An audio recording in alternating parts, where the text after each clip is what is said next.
जैन धर्म के प्रमुख गुरु जैन मुनि विद्यासागर जी महाराज ने शनिवार की रात करीब 2:30 बजे छत्तीसगढ़ के डोंगरगढ़ राजनंद गांव में अपना देह त्याग दिया। रविवार 18 फरवरी 2024 को उनका अंतिम संस्कार पूरा हुआ।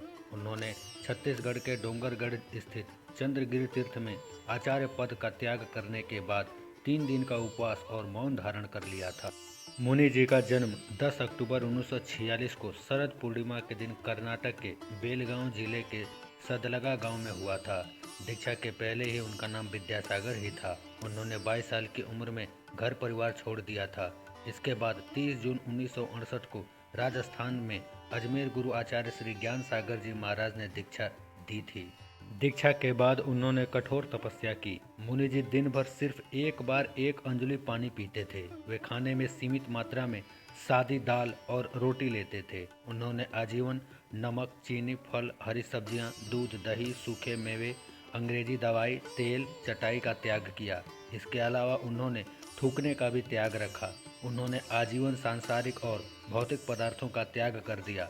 वे हर मौसम में बिना चादर, गद्दे, तकिए के सख्त तख्त पर सिर्फ एक करवट में शयन करते थे।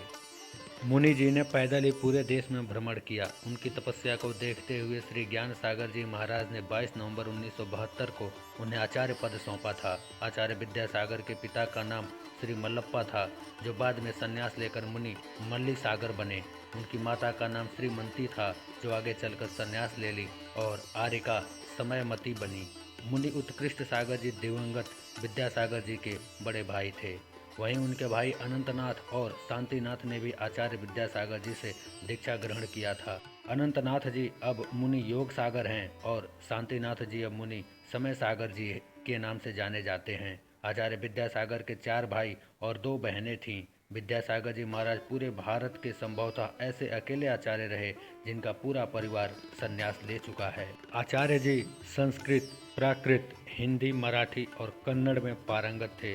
उन्होंने जैन धर्म और दर्शन का गहन अध्ययन किया था। उन्होंने हिंदी और संस्कृत में कई ग्रंथ लिखे हैं। 100 से अधिक शोधार्थियों ने उनके कार्य पर पीएचडी किया है। उनके कार्यों में निरंजना शतक, भावना शतक, परिसह, जाया शतक, सुनीति शतक और सरमाना शतक शामिल है। उन्होंने काव्य मुकमाटी की भी रचना की है।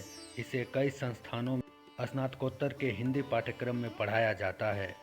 वे कभी भी और कहीं भी यात्रा के लिए निकल पड़ते थे। इसके लिए उन्होंने पहले से योजना नहीं बनाई होती थी। वे अक्सर नदी, झील, पहाड़ जैसे प्राकृतिक जगहों पर ठहरते और वहां साधना करते थे। यहीं आचार्य विद्यासागर महाराज अकेले ऐसे मुनि हैं जिन्होंने संभवतः पूरे भारत में अकेले सबसे अधिक दीक्षा दी है। उन्होंने 350 से अधिक लोगों को दीक्षा दी है। आचार्य विद्यासागर जी धन संचय करने के खिलाफ थे। उन्होंने दान दक्षिणा में भी कभी किसी से पैसे नहीं लिए। उन्होंने आज तक ना ही कोई बैंक अकाउंट खुलवाया और ना ही कोई ट्रस्ट भी नहीं बनवाया। लोगों का तो यहाँ तक कहना है कि आचार्य ने पैसे को कभी हाथ भी नहीं लगाया। उनके नाम पर यदि कोई दान देता भी था तो उसे वे समाज सेवा के लिए दे देते थे। आचार्य श्री ने भारत के पिछड़े बुंदेलखंड क्षेत्र से शिक्षा और सामाजिक कल्याण हेतु कई कार्यों को बढ़ावा दिया। उनके प्रयासों ने इस सूखे इलाके में स्कूलों, अस्पतालों और सामुदायिक केंद्रों की स्थापना की। पिछले साल 2023 में छत्तीसगढ़ चुनाव से पहले प्रधानमंत्री नरेंद्र मोदी ने राजनांदगांव जिले में स्थित प्रसिद्ध तीर्थ स्थल डोंगरगढ़ का दौरा किया था। यहाँ उन्होंने मां बम्बलेश्वरी मंदिर में पूजा अर्चना की थी और जैन मुनि के दर्शन किए थे। पीएम मोदी ने आचार्य श्री का चरण छूकर उनसे आशीर्वाद लिया था।